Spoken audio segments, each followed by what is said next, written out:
10 محرم عاشورہ کا دن آنے والا ہے۔ اس حوالے سے آج بہت اہم باتیں کرنے کا ارادہ تھا۔ محرم میں کیا کرنا چاہیے، کربلا کا واقعہ اصل ہے کیا؟ کربلا کے واقعے پر تو میں ایک پورا بیان چند سال پہلے ریکارڈ کروا چکا ہوں، لیکن اس واقعے سے اہم سبق کیا ملتے ہیں؟ محرم میں ہم کون سے ایسے کام کر رہے ہیں جس سے ہم اللہ کے غضب کے مستحق ٹھہر رہے ہیں؟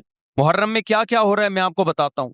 ان میں سے کوئی بھی عمل نہ ہمیں قرآن سے ملتا ہے نہ صحابہ سے ملتا ہے ہمیں۔ سیدنا حسین ابن علی رضی اللہ تعالی عنہ جو جنت کے جوانوں کے سردار ہیں، آپ سے محبت کا دعویٰ اس وقت مقبول ہوگا جب آپ سیدنا حسین کی سیرت کو فالو کریں گے۔ رونا پیٹنا ماتم کرنا یہ سیدنا حسین اور اہل بیت کی سیرت نہیں ہے۔ اس بات میں دو رائے نہیں ہو سکتی کہ سیدنا حسین رضی اللہ تعالی عنہ کو جو کربلا میں شہید کیا گیا، یہ کائنات کا بدترین ظلم تھا۔ جس نے آپ کی گردن مبارک پہ تلوار رکھی، اس کی بدبختی میں دو رائے نہیں ہو سکتی۔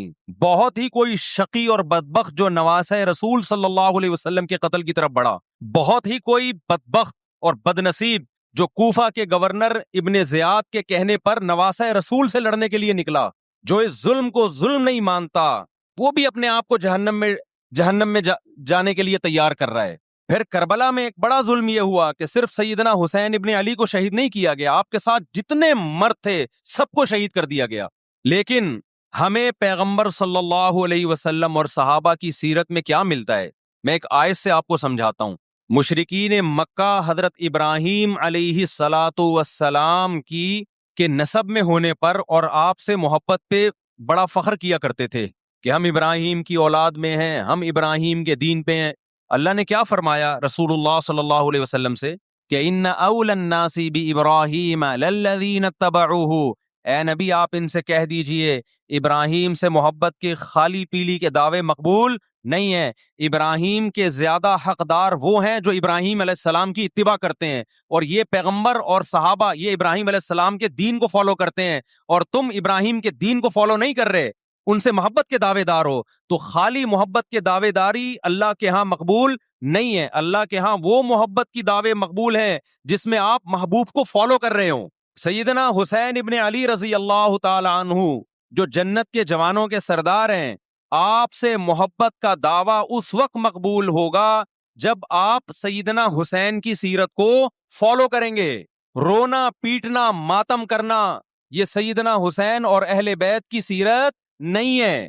صبر کرنا، ظالم کے سامنے ڈٹ جانا، جان کے خوف سے اپنی پالیسیوں سے پیچھے نہ ہٹنا، یہ سیدنا حسین ابن علی رضی اللہ عنہ کی سیرت ہے جو آج ہمیں کہیں بھی نظر نہیں آتی۔ تو ہم نے بھائی دیکھنا ہے صحابہ کا طرز عمل کیا تھا۔ آپ بتاؤ صحابہ کو سیدنا حسین سے محبت تھی یا نہیں تھی؟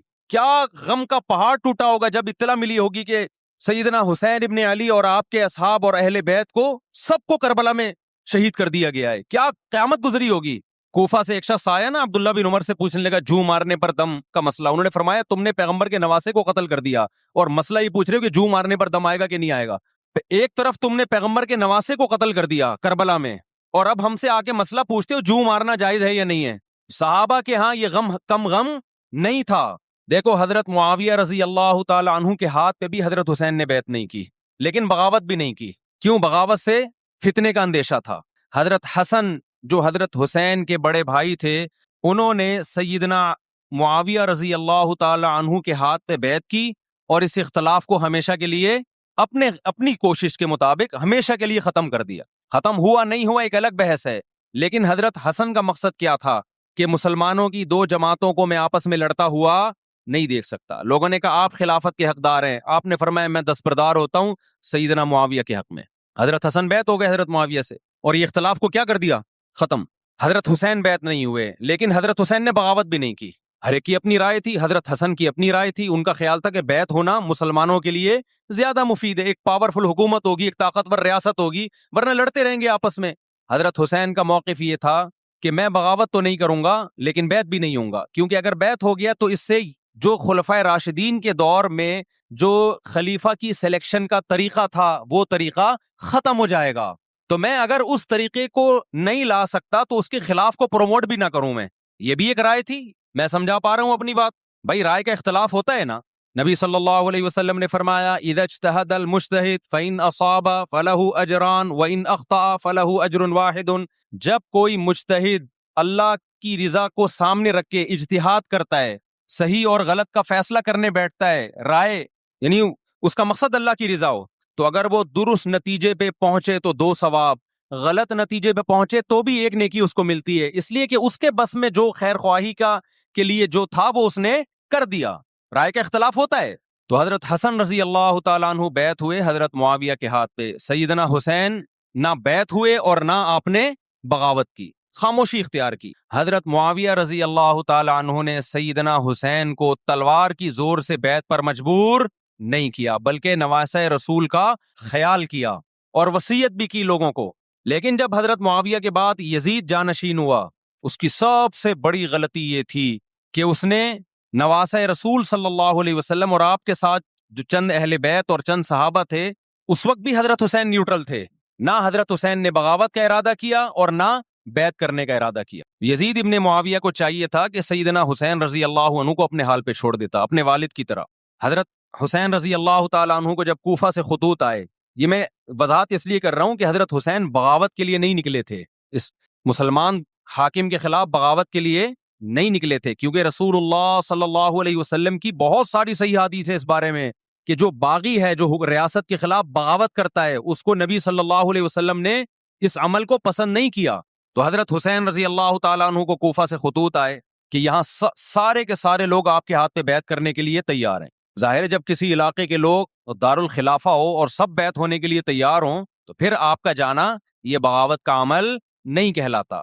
حضرت حسین رضی اللہ تعالیٰ عنہ اہل بیت کے ساتھ نکلے. کربلا میں جب پہنچے، مشہور واقعہ آپ 20 دفعہ سن چکے ہیں، وہاں جا کے آپ کو اطلاع ہوئی کہ وہ خبر غلط تھی اور عبید اللہ بن زیاد نے ایک پورا لشکر بھیجا سیدنا حسین رضی اللہ تعالیٰ عنہ کو مجبور کرنے کے لیے کہ میرے ہاتھ پہ آپ زبردستی بیعت ہو جائیں. تو حضرت حسین رضی اللہ تعالیٰ عنہ نے مطالبے رکھے کہ یا تو مجھے واپس جانے دیے جائے، اور اگر بیعت کرنا ہی ہے تو میں دمشق میں امیر کے ہاتھ پہ جا کے بیعت کروں گا. بہت معقول مطالبے تھے یہ.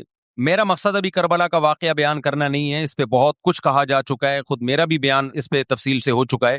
اس کے بعد بھی سیدنا حسین رضی اللہ تعالیٰ عنہ کو مجبور کرنا کہ عبید اللہ بن زیاد جو بدبخت انسان جو قاتل تھا اہل بیت کا، اسی کے ہاتھ پہ لازمی بیعت ہوں، جبکہ وہ امیر بھی نہیں ہے، وہ گورنر ہے ایک علاقے کا.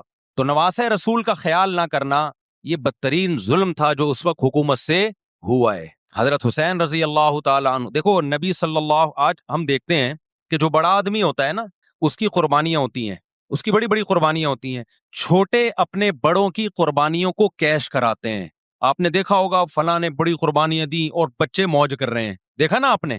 لیکن اللہ تعالیٰ نے رسول اللہ صلی اللہ علیہ وسلم کے نسب کو اس سے محفوظ کیا. ہمارے نبی کے 2 بیٹے حسن حسین، آپ کی نسل حضرت فاطمہ سے چلی ہے، دونوں شہید ہوئے ہیں.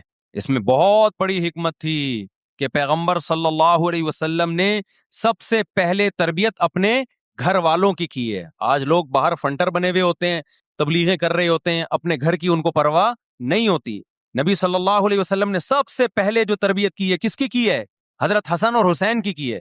تو جب کربلا میں آپ کو چاروں طرف سے گھیر لیا گیا اور آپ کو مجبور کیا گیا کہ آپ نے ابن زیاد کے ہاتھ پہ بیعت کرنا ہے، تو آپ نے اس ذلت کو گلے لگانے سے انکار کر دیا. آپ کو 100% یقین تھا کہ اتنے بڑے لشکر کے سامنے میں ٹھہر نہیں سکتا، اسباب کی دنیا میں فتح کی امید نہیں ہے. لیکن حضرت حسین رضی اللہ تعالی عنہ نے لڑنے کا فیصلہ کر کے اور شہادت کو قبول کرنے کا فیصلہ کر کے ابن زیاد اور اس زمانے کے حکمران جو اس قتل پہ راضی تھے، قیامت تک کے لیے ان پہ لعنت کے سلسلے کا دروازہ کھول دیا. بعض دفعہ اللہ بھی یہ چاہتے ہیں کہ بدبختوں کو ڈھیل ملے تاکہ ان کا جرم سنستدرجہم من حیث لا یعلمون. قرآن کہتے ہیں نا، ہم ان کو ڈھیل دیں گے، ان کو برائی میں ہم آگے بڑھنے دیں گے، ایسے بڑھنے دیں گے کہ ان کو خود بھی پتہ نہیں چلے گا، تاکہ قیامت کے دن ان کا عذاب ان کو کئی گنا بڑھا کر دیا جائے. اب میرے بھائی، ہمارے لیے کیا سبق ملتا ہے؟ جب یہ واقعہ ہوا عالم اسلام میں کوہرام مچ گیا، لیکن کیا اس واقعے کے بعد اہل بیت کی جو مقدس اور پاکیزہ عورتیں تھیں، کیا انہوں نے نوحہ کیا یا صبر کیا؟ آپ کا ضمیر کیا کہتا ہے؟ انہوں نے نوحے پڑے ہوں گے یا صبر کیا ہوگا؟ بولو بھائی، صبر کیا. عبداللہ بن عمر رضی اللہ تعالیٰ عنہ جو کوفہ والوں کو ملامت کیا کرتے تھے کہ تم جو مارنے کے مسئلے ہم سے پوچھتے ہو، تم نے حسین کا قتل کر دیا، تو یہ حضرت ابن عمر نے اسی لیے کہا نا کہ آپ کو اس کا غم ہوا تھا. تو ابن عمر کا عمل کیا تھا؟ کیا انہوں نے ماتم کیا؟ کیا انہوں نے چھروں سے اپنے آپ کو مارا؟ حضرت حسین کا قتل بھی ظالمانہ، اور اس سے پہلے سیدنا عثمان کا قتل بھی ظالمانہ۔ اگر نوحہ یا ماتم جائز ہے تو حضرت عثمان کی شہادت کے دن بھی جائز ہے، حضرت حسین کی شہادت کے دن بھی جائز ہے، اور اگر ناجائز ہے تو جیسے عثمان کی شہادت کے دن ناجائز، حسین کی شہادت کے دن بھی ناجائز ہے۔ سمجھ میں آ رہی ہے بات کہ نہیں آ رہی ہے؟ قرآن کیا کہتا ہے ایسے مواقع کے بارے میں؟ تِلْكَ أُمَّةٌ قَدْ خَلَتْ لَهَا مَا كَسَبَتْ وَلَكُمْ مَا كَسَبْتُمْ۔ قرآن جب بھی پرانی امتوں کے واقعات بتاتا ہے، قرآن کہتا ہے یہ ایک قوم تھی جو گزر گئی، انہوں نے جو کیا اس کا بدلہ ان کو ملے گا، تم جو کرو گے اس کا بدلہ تمہیں ملے گا۔ تو ہمیں اللہ نے اس واقعے میں بھی بتا دیا کہ سیدنا حسین کا واقعہ، کربلا کا واقعہ جب سنا کرو تو یہ سوچا کرو یہ قوم تھی جو گزر گئی، جس نے اچھا کیا، حسین ابن علی نے اچھا کیا، ان کو اس اچھائی کا بدلہ ملے گا۔ اور جو حضرت حسین کے قتل کے حضرت سیدنا حسین کے مبارک خون سے جن کے ہاتھ آلودہ ہوئے، کیونکہ قتل کیا نا انہوں نے، تو لہا ما کسبت، ان کو اس ظلم کا بدلہ بھی ملے گا۔ تو ہمارا کام کیا ہے؟ ہم نے فالو کرنا ہے حسین کے راستے کو، نہ کہ حسین کے نام پہ ہم نے ماتم کرنے ہیں۔ حسین کا راستہ کیا ہے جس کو ہم نے فالو کرنا ہے؟ اب میں چند چیزیں آپ کو بتاتا ہوں۔ سب سے پہلا سبق جو ہمیں کربلا میں ملتا ہے کہ عزت اور دین، ایک طرف دنیا ہے۔ دیکھو اگر حضرت حسین رضی اللہ تعالیٰ عنہ ابن زیاد کے ہاتھ پہ جا کے بیعت ہو جاتے، آپ کیا سمجھتے ہو بے تحاشا مال و دولت حضرت حسین پہ خرچ نہیں کرتا کیا؟ وہ جب ایک بڑا آدمی کسی کے ہاتھ پہ بیعت ہوتا ہے تو اس کو بھی تو فائدہ ہوتا ہے نا اس سے۔ اور کیا حضرت حسین کو یقین نہیں تھا کہ کربلا میں شہید ہو جاؤں گا؟ فتح اور نصرت کی اسباب کی دنیا میں کوئی امید نہیں تھی، مگر آپ نے اہل بیت کو کربلا میں رسوا کرنے پر عزت کی موت کو ترجیح دی ہے۔ آج اگر آپ میں یہ ظرف ہے کہ آپ عزت کی موت کو ذلت کی زندگی پر ترجیح دیتے ہو تو پھر آپ حسینی ہو۔ نہیں یہی بات میرا خیال ہے سمجھ۔ سیدنا حسین کی سخاوت کے واقعات ہیں۔ سیدنا حسین باغی نہیں تھے رضی اللہ عنہ۔ پھر جو اہل بیت کا طرز عمل کیا تھا، محرم میں کیا کیا ہو رہا ہے میں آپ کو بتاتا ہوں۔ ان میں سے کوئی بھی عمل نہ ہمیں قرآن سے ملتا ہے نہ صحابہ سے ملتا ہے ہمیں۔ تو ما انا علیہ و اصحابی، جو جنتی فرقہ ہوگا اس کی جو علامتیں ہیں، تو جب آپ ان علامتوں کے خلاف چلو گے، صحابہ اور تابعین کو فالو نہیں کرو گے، تو آپ پھر اپنے آپ کو سنی کہنا چھوڑ دو۔ آپ بتاؤ مجھے اسلام میں کوئی مہینہ منحوس ہے؟ بولو نا، کوئی مہینہ منحوس ہے؟ تو آپ محرم کو منحوس کیوں کہتے ہو؟ لوگ مجھے کہتے ہیں مفتی صاحب فرقواریت پھیلا رہے ہیں۔ دیکھو فرقواریت جب پھیلا رہا ہوں جب میں کسی فرقے کے خلاف آپ کو کر رہا ہوں۔ میرے بیان شیعہ لوگ بھی سنتے ہیں، ملتے بھی ہیں، بہت دفعہ ایئرپورٹ پہ ملاقات ہوئی، بڑی عزت سے ملے، میں شیعہ ہوں لیکن آپ سے محبت کرتا ہوں۔ یہاں مسجد میں بھی آتے ہیں، میں نے کبھی کسی پہ طنز نہیں کیا۔ اس لیے میں بار بار کہتا ہوں جو شیعہ کا مذہب ہے اس کو کرنے دو، وہ سبیلے لگاتے ہیں، آپ ان کو مت چھیڑو، جا کے تنگ نہ کرو ان کو۔ وہ ماتم کرتے ہیں، آپ ان کو مت چھیڑو۔ وہ نوحے کرتے ہیں، وہ نوحے پڑھتے ہیں، آپ ان کو مت چھیڑو۔ لیکن آپ اپنی پوزیشن واضح کرو کہ آپ شیعہ ہو یا آپ سنی ہو، آپ تو ایک طرف ہو جاؤ نا۔ محرم میں اگر آپ مرثیے لگا کے گھوم رہے ہو گاڑیوں میں، اٹ مینز آپ سنی نہیں ہو۔ آپ نبی صلی اللہ علیہ وسلم کی حدیث ہے ہمارے پاس، ہم اہل سنت والجماعت ہیں، ہم سنت کو فالو کرتے ہیں۔ تو سنت کیا کہتی ہے؟ میتوں پہ گریبان چاک کرنا، میتوں پہ چیخ و پکار کر کے رونا۔ آپ نے فرمایا لیس منا، وہ ہم میں سے نہیں ہے۔ اور اس عمل پہ آپ صلی اللہ علیہ وسلم نے لعنت فرمائی ہے۔ لوگ کہتے ہیں حسین کی یاد میں رونا نبی کی سنت ہے۔ نبی صلی اللہ علیہ وسلم کو جب جبریل نے بتایا کہ حسین شہید ہوں گے، آپ روئے، اس لیے کہ اس وقت آپ کو یہ خبر ملی تھی۔ لیکن کیا ہر محرم میں آپ نے رونے کا پروگرام کیا ہے یا صحابہ کو بیٹھ کے باقاعدہ رلایا ہے آپ نے؟ کیا ہو گیا بھائی؟ آپ کو بھی جب کربلا کا واقعہ کی خبر ملی آپ کی آنکھوں میں آنسو آ جائے، یہ نیچرل ہے، یہ حسین سے محبت کی علامت۔ لیکن ہر محرم میں باقاعدہ بٹھا کے رونے کا پروگرام کرنا یہ حسین سے محبت کی علامت نہیں ہے، بلکہ شریعت میں ناجائز ہے یہ غموں کو بڑھانا۔ یہ کہاں سے جائز ہو گیا؟ حضرت عثمان بھی تو شہید ہوئے تھے، نبی صلی اللہ علیہ وسلم کے داماد تھے، ان کی یاد میں آپ رونے کو سنت کیوں نہیں کہتے؟ ہماری نظر میں حسین کا قتل بھی بہت بڑا ظلم اور سیدنا عثمان کا قتل بھی بہت بڑا ظلم تھا۔ دونوں مظلوم تھے، دونوں مظلوم شہید تھے، ہمیں دونوں کی شہادت پہ غم ہے، لیکن اب اس غم کو مناتے نہیں ہیں۔ اسلام میں غم منانا سنت نہیں ہے۔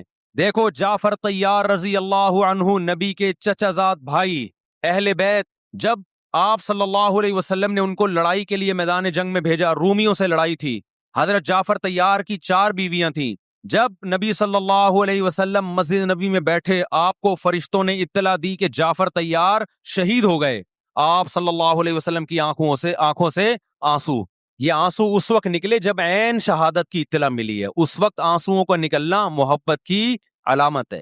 آپ نے صحابی رسول کو بھیجا کہ جاؤ آپ کی زوجات کو، بیویوں کو جا کے خبر دو کہ جعفر طیار شہید ہو گئے۔ کیا قربانی تھی صحابہ کی! آپ ایسے جوان تھے جعفر طیار، خوبصورت جوان۔ غزوہ بدر میں جب مشرکین مکہ نے یہ نعرہ لگایا کہ حل میں مبارز، 3 سردار آئے، انہوں نے کہا پہلے تمہارے اندر سے 3 بہادر آئیں، ہم سے لڑیں۔ دیکھو عربوں میں یہ ہوتا تھا کہ جب جنگ کے لیے 2 فوجیں آمنے سامنے کھڑی ہوتی تھیں تو پہلے دونوں طرف کے بہادر ترین لوگوں کی لڑائیاں ہوتی تھیں کہ جب تک دونوں میں سے ایک قتل نہیں ہوگا لڑائی شروع نہیں ہوگی۔ تو آپ کو پتا ہے کہ اس میں بہادر ترین لوگ نکلیں گے نا، جو لڑنا جانتے ہوں۔ مشرکین مکہ کی طرف سے 3 یا 4 بڑے بڑے سردار آئے لڑائی سے پہلے، بدر میں لڑائی سے پہلے۔ انہوں نے نعرہ لگایا حل میں مبارز، کوئی ہے تم میں جو پہلے ہم سے لڑے؟ یعنی ادھر سے ہم 3 ہیں تو ادھر سے بھی کتنے چاہیے؟ 3 بندے۔ ادھر سے انصار صحابہ آئے، مشرکین مکہ نے کہا لیسو بی اکفائنا، یہ ہمارے جوڑ کے نہیں ہیں، قریشی ہاشمی چاہیے، ہمیں ہمارے نسب کے لوگ ہونے چاہیے۔ تو ادھر سے نبی صلی اللہ علیہ وسلم نے حضرت علی کو بھیجا اور حضرت جعفر طیار کو بھیجا۔ جن صحابہ کو بھیجا ان میں حضرت جعفر طیار بھی تھے۔ حضرت جعفر طیار رضی اللہ تعالیٰ عنہ اور سیدنا علی مقابلے میں غالب آ گئے۔ خوبصورت صحابی، نجاشی کے سامنے آپ نے تقریر کی ہے، ہجرت کی ہے نا جب حبشہ کی طرف، تو نجاشی نے پوچھا جعفر طیار سے کہ تمہارے پیغمبر جو کلام لے کر آئے ہیں وہ سناؤ۔ حضرت جعفر طیار رضی اللہ تعالیٰ عنہ نے سورہ مریم پڑھنا شروع کر دی۔ کاف ہا یا عین صاد ذکر رحمت ربک عبدہ زکریا اذ نادى ربه نداء خفيا قال رب إني وهن العظم مني واشتعل الرأس شيبا ولم أكن بدعائك رب شقيا وإني خفت الموالي من ورائي وكانت امرأتي عاقرا فهب لي من لدنك وليا۔ ایسی حضرت مریم اور عیسیٰ ابن مریم کی سیرت کو سورہ مریم میں بیان کیا حضرت جعفر طیار نے کہ نجاشی روتے روتے، اس کی داڑھی تر، اور جتنے پادری بیٹھے تھے سب کی داڑیاں تر ہو گئی روتے روتے۔ تو یہ تقریر جو نجاشی کے اسلام کا سبب بنے، بادشاہ کو مسلمان کرنے والے کون تھے؟ حضرت جعفر طیار۔ اور آپ کے چھوٹے چھوٹے بچے، 4 جوان بیویاں ہوں، چھوٹے چھوٹے بچے ہوں، اور ایسے میں میدان جنگ میں لڑتے ہوئے شہید ہو جائیں تو پیغمبر اور صحابہ پہ کیا قیامت ٹوٹی ہوگی۔ لیکن ہمارے نبی صلی اللہ علیہ وسلم کی آنکھوں سے کیا تھے؟ صرف آنسو موتی کی طرح ٹپک رہے تھے، اور آپ صحابہ کو اطلاع دے رہے تھے کہ جعفر طیار شہید ہو گئے اور جاؤ ان کے گھر والوں کو بتا کے آ جاؤ۔ کتنی بڑی قربانی ہے یا نہیں ہے؟ جب خبر دینے والا آپ کی ازواج کو بتا کے آیا کہ جعفر طیار شہید ہو گئے تو آپ کے گھروں سے خواتین کے رونے کی آوازیں آئیں۔ آپ صلی اللہ علیہ وسلم نے فرمایا ان سے بولو کہ اپنی آواز کو پست کرو۔ پھر چیخو پکار کی آواز آئی تو آپ نے فرمایا کہ اگر دوبارہ چیخو پکار کی آواز آئے تو ان کے منہ پہ خاک پھینک دو۔ وہ شہید کی بیوہ تھیں، اور شہید بھی کتنے مقدس، ان کو بھی نبی صلی اللہ علیہ وسلم نے نوحہ کرنے کی اجازت نہیں دی۔ اس دن جس دن غم پہنچا ہے اس دن بھی چیخو پکار کی اجازت نہیں دی ہے، تو آپ بتاؤ اگلے سال اس تاریخ کو چیخو پکار کی کیسے اجازت مل جاتی؟ نہیں آئی میرا خیال ہے بات سمجھ میں۔ جب غم پہنچا ہے اس وقت چیخنے چلانے کی اجازت نہیں ہے۔ چھوٹے چھوٹے یتیم بچے، حضرت جعفر طیار کے چھوٹے چھوٹے یتیم بچے، کتنا غم ہوتا ہے جب چھوٹے چھوٹے بچے، ان کا باپ دنیا سے چلا جائے، کتنا ترس آتا ہے ان کے اوپر۔ تو ہمارے نبی کو بھی ان یتیم بچوں پہ بھی ترس آیا، ان بیواؤں پہ بھی ترس آیا، لیکن نہ نبی صلی اللہ علیہ وسلم چیخو پکار کر کے خود روئے اور نہ آپ نے ان کی ازواج کو رونے کی اجازت دی ہے۔ سمجھ میں نہیں آ رہی میرا خیال ہے بات؟ میرا مقصد شیعوں پہ طنز کرنا نہیں ہے، ان کا جو مذہب ہے ان کو اس پہ چلنے دو۔ میرا مقصد ہے آپ اپنی پوزیشن واضح کرو کہ آپ ادھر ہو یا ادھر ہو، کسی کو تنگ مت کرو، نہ کسی پہ فتوے لگاؤ کفر اسلام کے، نہ کسی کو جہنمی قرار دو۔ اپنی پوزیشن آپ فیصلہ کرو کہ آپ اگر ادھر جانا ہے تو پورے ادھر چلے جاؤ، پھر یہ آدھا تیتر آدھا بٹیر والا معاملہ مت کرو۔ وہ ان کا مذہب ہے بھائی، ان کے علماء ان کو بتاتے ہیں کہ محرم میں کالے کپڑے پہننے ہیں، محرم میں ماتم کرنا ہے، محرم میں کو منحوس سمجھنا ہے، اس میں شادی بیانی کرنا، ان کے علماء ان کو بتاتے ہیں، ان کو چلنے دو اس پر۔ دنیا میں بہت سے فرقے ہیں، بہت سے مذہب ہیں، ہم کسی کو نہ ختم کر سکتے ہیں نہ کسی کے خلاف نفرت پیدا کر سکتے ہیں، اس سے کوئی چیز حاصل نہیں ہوگی۔ کسی سے نفرت کرنے کی ضرورت نہیں، کسی پہ فتوے لگانے کی ضرورت نہیں، لیکن آپ کو اپنی پوزیشن واضح کرنی پڑے گی کہ میں کہاں کھڑا ہوا ہوں۔ اگر آپ سنی ہو تو پھر اہل سنت والجماعت صحابہ تابعین کو فالو کرتے ہیں، حدیث کو فالو کرتے ہیں، اور حدیث میں ہمیں ماتم کرنا، نوحہ کرنا، گریبان چاک کرنا اس کی پرمیشن نہیں ہے، بلکہ اس سے روکا گیا ہے، اس عمل کو حرام اور ناجائز قرار دیا گیا ہے۔ بات آ رہی ہے سمجھ میں؟ باقی جو شیعہ حضرات کرتے ہیں، ہمارے دوست ہیں شیعہ، میں مذاق میں نہیں کہہ رہا، ملتے ہیں ہم سے، میں کبھی ان سے مذہب کے ٹاپک پہ بات نہیں کرتا، نہ ان کو کبھی چھیڑتا ہوں کہ آپ یہ کیوں کر رہے ہو، یہ کیوں نہیں کر رہے، بھائی اس کا مذہب ہے، وہ اس کا فرقہ ہے، جو کرنے دو اس کو، ہم نہیں کرتے، کیونکہ ہم اہل سنت والجماعت میں۔ سمجھ میں آ رہی ہے بات کہ نہیں آ رہی؟ پھر ربیع الاول کا مہینہ آئے گا، اس میں بھی آپ اپنی پوزیشن واضح کرو کہ آپ ادھر ہو یا ادھر ہو۔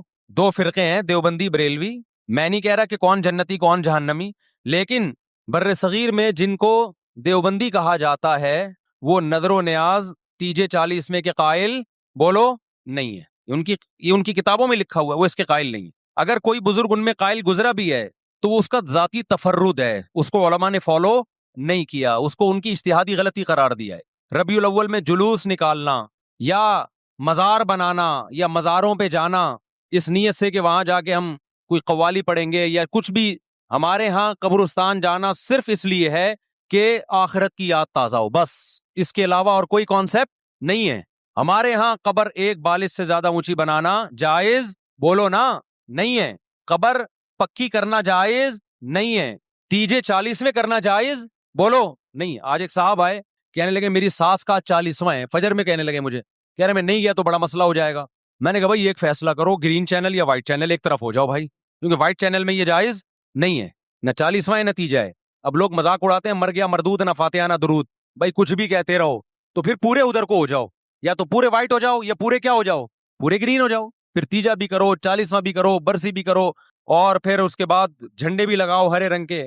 میں نہیں کہہ رہا دیوبندی صحیح ہے یا بریلوی صحیح ہے، دیکھو میں یہ بحث نہیں کر رہا، میری بات کو غلط نہ لے کے جانا، میں کہہ رہا ہوں آپ اپنی پوزیشن واضح کرو، صحیح غلط تو اگلا مرحلہ ہے، آپ کیا ہو، آپ کو تو یہی نہیں پتا چل رہا، آپ ربیع الاول میں ہرے جھنڈے لے کے گھوم رہے ہو، رمضان میں آپ وائٹ چینل بنے ہوئے ہو، محرم میں آپ بلیک چینل بنے ہوئے ہو، تو پتہ ہی نہیں چل رہا تو ہے کیا بھائی؟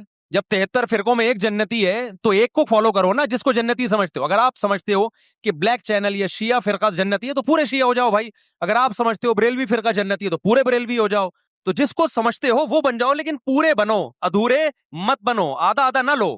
بات سمجھ میں آ رہی ہے؟ میں پھر بتا رہا ہوں، نہ میں کسی کو جنتی کہہ رہا ہوں نہ جہنمی، میں یہ نہیں کہہ رہا دیوبندی جنت میں جائیں گے یا بریلوی جائیں گے یا شیعہ جائیں گے، یہ تو اللہ فیصلہ کرے گا، ہم تو وہ کریں گے جو ہماری کھوپڑی میں آ رہا ہے۔ ہماری کھوپڑی میں یہ آ رہا ہے کہ جس کو بھی کرو تو ایک کو کرو پورا، تاکہ ایک طرف ہو جاؤ، آدھے تیتر آدھے بٹیر مت بنو آپ، اور دوسرے کو چھیڑو بھی نہیں، چھیڑنے کی بھی ضرورت نہیں ہے، کوئی جو کر رہا ہے کہ بھائی اس کا مذہب ہے۔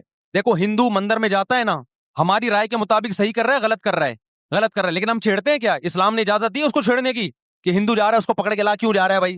اسلام بولا ہے بھائی لکم دینکم ولی دین، تمہارے لیے تمہارا دین، ہمارے لیے ہمارا دین، لا اکراہ فی الدین، دین میں زبردستی نہیں ہے، جو کر رہا ہے اس کو کرنے دو۔ تبھی اسلامی تاریخ میں کوئی ایک مندر بھی ہمارے علم میں نہیں ہے کہ اس میں ہندوؤں پہ پابندی لگی ہو کہ مندر نہیں جا سکتے۔ جب تک اسلامی حکومتیں رہی ہیں، ہندوستان میں 1000 سال مسلمانوں نے حکومت کی ہے، اگر ہندوؤں کو مندر جانے سے روک دیتے تو آج یہ مندر ختم ہوتے۔ اسلامی حکومت جب ختم ہوئی ہے تو بھی مندر لاکھوں کی تعداد میں مندر تھے۔ اسلام مسجد جانے کا حکم دیتا ہے یا چرچ جانے کا؟ بولو مسجد۔ چرچ جانے کو غلط سمجھتا ہے کیونکہ وہاں غیر اللہ کی، عیسیٰ ابن مریم کی عبادت ہو رہی ہے، لیکن کیا اسلام آپ کو پرمیشن دیتا ہے کہ کوئی عیسائی چرچ جا رہا ہو تو آپ اس کو روکو کہ تو کیوں جا رہا ہے بے، مسجد میں آ؟ اجازت دیتا ہے؟ یا اسلام یہ کہتا ہے کہ اس سے بدتمیزی شروع کر دو آپ؟ بولو کیا ہو گیا؟ آپ کو سبق یاد کرا رہا ہوں میں، بدتمیزی شروع کر دو؟ یا اسلام یہ اجازت دیتا ہے کہ اس سے اچھا سلوک نہ کرو؟ قطعاً اجازت نہیں، بلکہ قرآن تو کہہ رہے ہیں ان اللہ یحب المقسطین، جو غیر مسلم تم سے لڑ نہیں رہے میدان جنگ میں، ان سے تمہیں اچھا سلوک کرنا پڑے گا، کیونکہ اللہ اچھا سلوک کرنے والوں کو پسند کرتا ہے۔ صحابہ کرام غیر مسلموں کو بھی ہدیے دیا کرتے تھے، نبی صلی اللہ علیہ وسلم نے یہودیوں کو بھی ہدیے دیے۔ تو جو مذہب اسلام کی طرف منسوب نہیں ہے، جب ہمیں ان سے اچھے سلوک کا حکم ہے، تو جو مذہب اسلام کی طرف منسوب ہیں، قطع نظر اس سے کہ وہ اس دعوے میں سچے ہیں یا جھوٹے، یہ تو بحث ایک الگ ہے، لیکن نسبت کس کی طرف کر رہے ہیں؟ اسلام کی طرف، تو ہمیں ان سے بدتمیزی بدسلوکی کی کہاں سے اجازت ہوگی؟ تو میں نہیں کہہ رہا کہ آپ شیعہ بریلویوں سے دشمنی کرنا شروع کر دو، ان کی دعوتیں اٹینڈ نہ کرو، ان سے کاروبار چھوڑ دو، یا ان کو جا کے تنگ کرو، کیوں سبیل لگا کے بیٹھے ہو، کیوں ماتم کر رہے ہو، یہ کام مت کرو آپ۔ ہمارا ملک اس فرقہ واریت کا متحمل نہیں ہے، سے فساد پھیلتا ہے، لیکن اپنی پوزیشن آپ واضح کرو، ایک لکیر ہے آپ کھینچ دو۔ اگر کوئی شخص آپ کے سامنے صحابہ کو برا بھلا کہتا ہے، آپ بولو بھائی یہ میری باؤنڈری کیا ہو رہی ہے، کراس، میرے سامنے آپ کو ان بزرگوں کے خلاف بولنے کی اجازت نہیں ہے جن سے مجھے عقیدت ہے. اگر یہ کام آپ نے کیا تو ہماری اور آپ کی راہیں الگ الگ. آپ کا جو مذہب ہے بھائی، آپ بند کمرے میں، آپ کے امام بارگاہ میں، آپ کے مسجدوں میں، یا جہاں بھی ہے وہ آپ کا نجی معاملہ ہے. ہمارے سامنے آپ نے کوئی ایسی بات نہیں کرنی جو ہمارے عقیدے کے خلاف، تو آپس میں دوستی رہے گی. اب دیکھو، عیسائی آپ سے ملتا ہے، آپ گپ شپ کرتے ہو، کھانا کھاتے ہو، لیکن عیسائی بار بار بولے میں آپ کے نبی کو نہیں مانتا، میں آپ کا نبی، آپ بولے گا بھائی تو نہیں مانتا تو ہم نے کب کہا کہ مان تو، لیکن میرے سامنے بار بار کیوں کہہ رہے کہ میں تیرے نبی کو نہیں مانتا؟ یہاں سے آپ کی اس کی دوستی کیا ہو جائے گی پھر؟ ختم. تو غیر مسلموں کو بھی دو قسمیں، کسی بھی مسلک کے لوگوں سے ملو، کسی بھی فرقے کے لوگوں سے ملو، کوئی جھگڑا نہیں، کوئی بحث نہیں، ایک دوسرے کو کھانا بھی ہے، ایک دوسرے کو کھلانا بھی ہے، ایک دوسرے سے کھانا بھی ہے، ایک دوسرے کی دعوتوں میں بھی شرکت کرنی ہے. جہاں مذہب کا معاملہ آئے تو پھر آپ کسی سے بحث نہ خود کرو نہ کسی کو کرنے کی اجازت دو. اگر کوئی کچھ سیکھنا چاہتا ہے تو آپ بولو بھائی علماء کے پاس آ جاؤ، آپ کو کوئی اشکال ہے تو ہم وہاں آپ کا اشکال حل کر دیں گے. اس سے آگے بڑھنے کی کوشش بولو مت کرو، اس سے ملک میں امن ہوگا. باقی فرقے ہمیشہ سے ہیں بھائی، آج کوئی نئے تھوڑی ہیں، اور یہ ہمارا کام تھوڑی ہے فرقے ختم کرنا. یہ تو عیسیٰ ابن مریم جب نازل ہوں گے، حضرت مہدی آئیں گے، وہ تلوار کی طاقت سے ختم کریں گے، ان کے پاس یہ اتھارٹی ہوگی کہ وہ فرقوں کو ختم کریں. آپ نے یہ کرنا ہے کہ دوسرے کے مسلک کو چھیڑنا نہیں ہے اور اپنا چھوڑنا نہیں ہے. مسئلہ آپ کے ساتھ یہ ہو رہا ہے کہ دوسرے کو چھیڑ بھی رہے ہو اور اپنا چھوڑ بھی رہے ہو، دونوں الٹے کام کر رہے ہو. ایک طرف بحث کر رہے ہوتے تم ایسے، اور دوسری طرف وہی بنے ہوئے ہوتے تھوڑے دنوں میں جا کے.